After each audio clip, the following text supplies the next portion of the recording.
Incredibil, ce gol am putut să vedem pe Arena Națională. După 9 etape, CFR primește un nou gol și ce gol fantastic în vincul porții Oghiulea, trimisă de Tavi Popescu.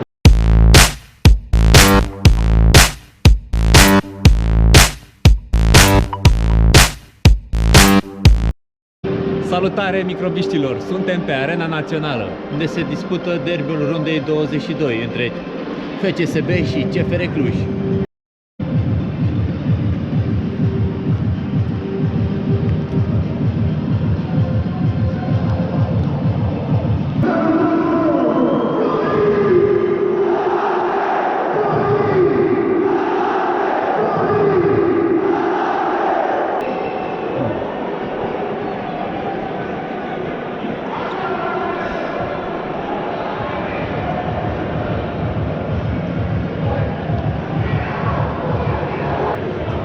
Cel mai interesant meci al ultimilor ani. Practic, în această seară se întâlnesc campioana și vicecampioana României, care în prezent se află pe aceleași locuri, adică CFR este pe prima poziție cu 57 de puncte, iar FCSB pe locul secund cu 47 de puncte. Acestea au o valoare asemănătoare a lotului, însă mă aștept să vedem acest echilibru și pe tabelă și pe teren. Cele două echipe au și o formă de invidiat. FCSB are 14 meciuri fără înfrângere, 12 victorii și 2 egaluri, în timp ce CFR Cluj vine după 9 succese consecutive, toate fără gol primit. Da, aminte de meciurile FCSB-ului de când nu am pierdut. Practic, ultima înfrângere a FCSB-ului a fost pe terenul CFR-ului. În tur scorul a fost 4-1 și sunt toate premizele să avem show și în această seară. Totodată, în această seară se întâlnesc cea mai bună defensivă și cel mai bun atac din Liga 1. FCSB are 38 de goluri marcate, în timp ce CFR Cluj a primit doar 8 goluri. Cei mai prolifici jucători ai ambelor echipe sunt Florin Tănase și Ciprian Deac. Florin Tănase are 9 goluri înscrise și 3 pase decisive, în timp ce Ciprian Deac are 5 goluri și 5 asisturi. Ultimul meci care s-a disputat ca FCSB gazdă s-a încheiat cu scorul de 1-1 la Giurgiu. Atunci ne amintim că CFR practic a luat titlul cu un gol marcat în prelungiri, iar ultimul meci disputat pe Arena Națională s-a încheiat cu un neverosimil 3-0 pentru FCSB, într-un meci în care am avut și un portar eliminat de Arlauskis. Da, spuneai eu de statistică, în ultimul an, în 2021, cele două echipe s-au întâlnit de 4 ori în campionat, în decurs în care CFR a obținut 2 victorii, FCSB doar una și un singur rezultat de egalitate. FCSB pleacă puțin favorită pentru că în acest sezon nu a pierdut niciun meci pe teren propriu, are 9 victorii și un egal, în timp ce CFR Cluj, dintre cele singurele de 2 înfrângeri pe care le-a avut în acest sezon, acestea se numără în deplasare. Însă CFR este cea mai bună echipă din Liga 1 în deplasare. Pe piața transferurilor, CFR a fost mai activă decât FCSB, pentru că la echipa roșie-albastră nu am notat niciun jucător nou venit, în timp ce la plecări îl notăm pe Budescu, care este, bineînțeles, o mare pierdere. CFR a făcut niște achiziții destul de bune, mai ales în compartimentul ofensiv, aducându-l pe Duganțici, pe Bush și repatrierea lui Cătălin Itu, dar și venirea lui Neguț de la Chindia, fiind acolo un schimb, au plecat 2 jucători, Butean și Rusu.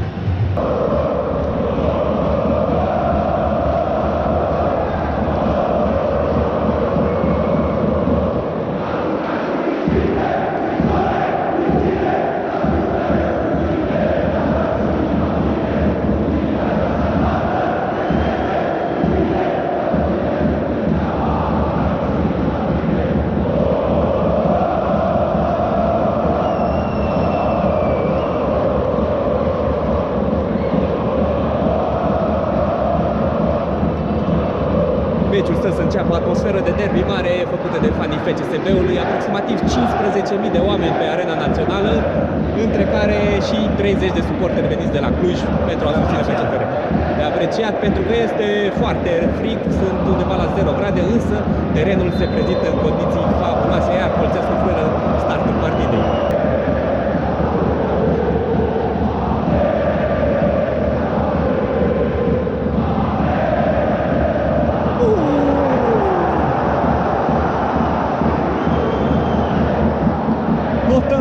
ocazie importantă a partidei, minutul 4, Andrei Vlad are o intervenție fabuloasă la lovitura de cap a lui Debeliu și scorul rămâne 0-0.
Golazo pe Arena Națională!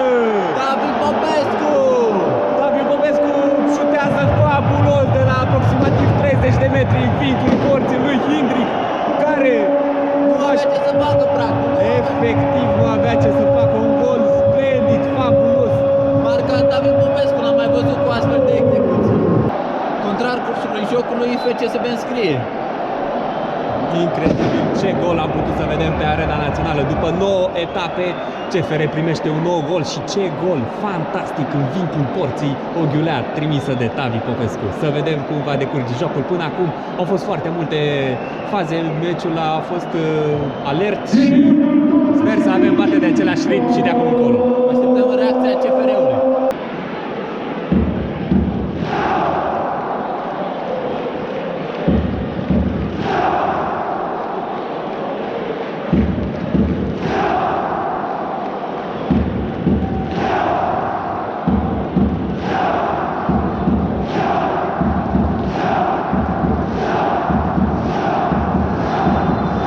Minutul 36, CFR egalează pe Arena Națională.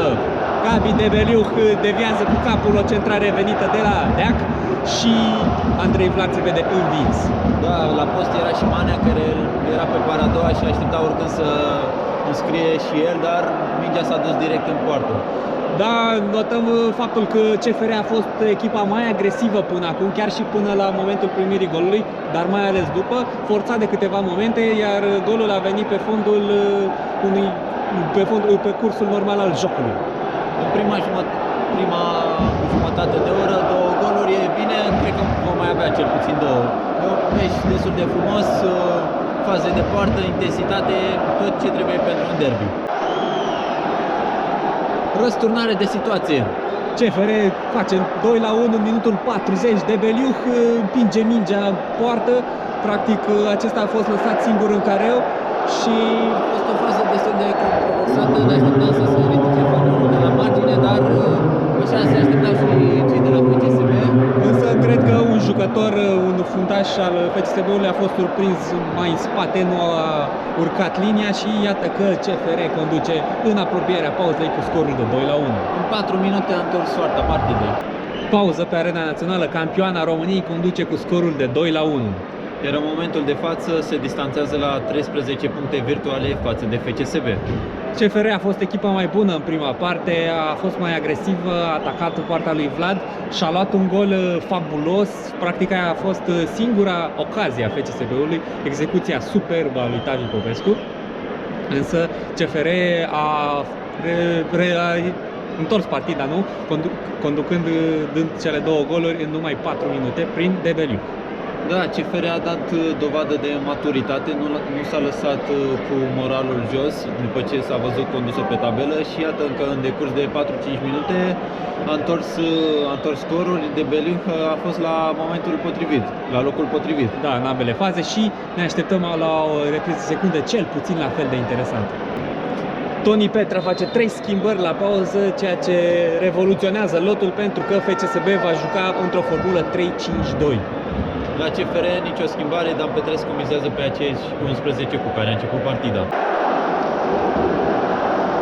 FCSB începe în forță această repriză. Tăriu Popescu din nou găsește de data aceasta un asist fabulos pentru Dumitru, care nu profită și nu reușește să împingă mingea spre poarta lui Hindrick. Oare dacă era Cheșerul scria? Să nu putem ști pentru că acesta a ieșit la pauză.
În minutul 71 se restabilește egalitatea pe arena națională.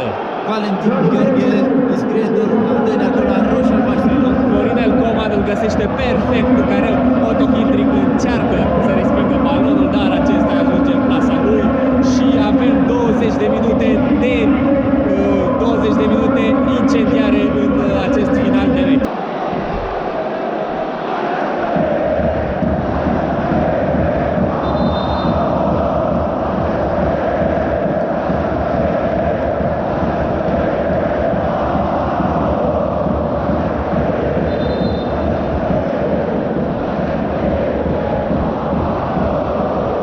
Minute mai târziu, CFR conduce din nou. Chipciu înscrie împotriva fostei sale echipe și alege să nu se bucure pentru că a petrecut o perioadă foarte frumoasă aici.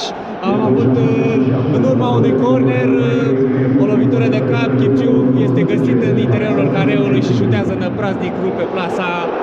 CFR trece din nou un avantaj pe tabela de marcaj. Și în 15 minute în care roșii-albaștri sigur o să forțeze egalarea.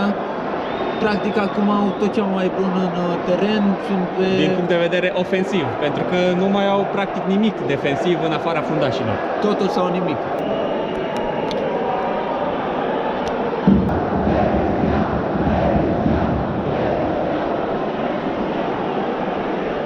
În minutul 94, Iulian Criste aduce egalarea pentru FCSB, 3-3, un meci extraordinar pe arena națională, suntem aproape de final.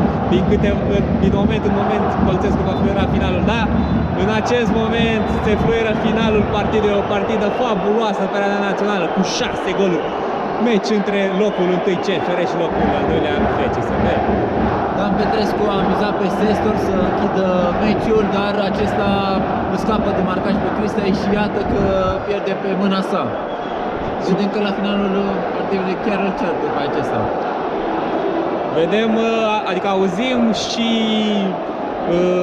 fanii FCSB-ului care îi cer demisia lui Petrea, probabil. Și sunt insulte la adresa lui Gigi Becali, însă aceștia pot spune că sunt puțin fericiți, măcar au plecat cu un punct. Da, și putem spune că titlul încă se mai joacă, distanța rămâne de 10 puncte, în cazul în care CFR ar fi învins, distanța s-ar fi majorat la 13. Da, până la urmă ăsta este singurul lucru bun, însă CFR este cea mai câștigată după acest meci, își păstrează această diferență de 10 puncte. și pleacă de la București cu 3 goluri înscrise, practic un început de 2022 fabulos, o echipă pe care o considerăm mereu defensivă. Iată că astăzi a fost mai mult ofensivă și în defensivă chiar a avut câteva probleme. Bifăm și primul egal din acest sezon al CFR-ului. Aceștia aveau 19 victorii în 21 de meciuri, iar astăzi vine și prima remiză. Noi plecăm fericiți de la stadion, am avut parte de un derby în adevăratul sens al cuvântului. Galeria roșie-albastră a fost la înălțime, pe teren s-a jucat un fotbal șampanie cu 6 goluri, a fost intensitate, a fost tot ce trebuie. Da, acum FCSB-ul pregătește derbiul cu Dinamo, care se va juca în Ștefan cel Mare săptămâna viitoare și auzim pe fanii roșii-albaștri cum le spun jucătorilor să-i bată pe câinii roșii.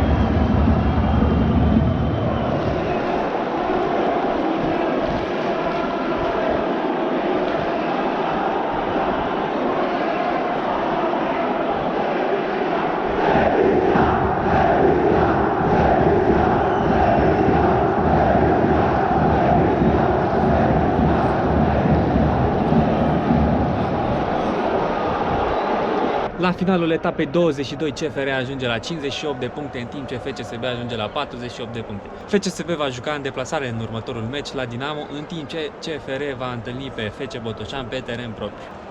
În meciul acesta l-am admirat pe Tavi Popescu, a făcut o partidă foarte bună, a reușit ceva driblinguri spectaculoase și, de ce nu, a fost cel mai bun jucător al FCSB-ului în acest meci. Da, pot spune că Tavi este omul meciului, a înscris un gol fantastic, a făcut foarte multe driblinguri, a ascuns mingea adversarilor de fiecare dată și a oferit chiar și pase decisive. Mă rog, acestea nu au fost transformate, însă le-a oferit colegilor săi șanse foarte bune pentru a marca. De partea cealaltă, Ciprian Deac a fost la baza tuturor celor 3 goluri ale CFR-ului. 2 asisturi, iar după aceea a executat foarte bine un corner. Acesta a fost episodul nostru, vă mulțumim că ne-ați urmărit, stați aproape de șut și gol. Pentru că suntem dincolo de execuție. Ciao!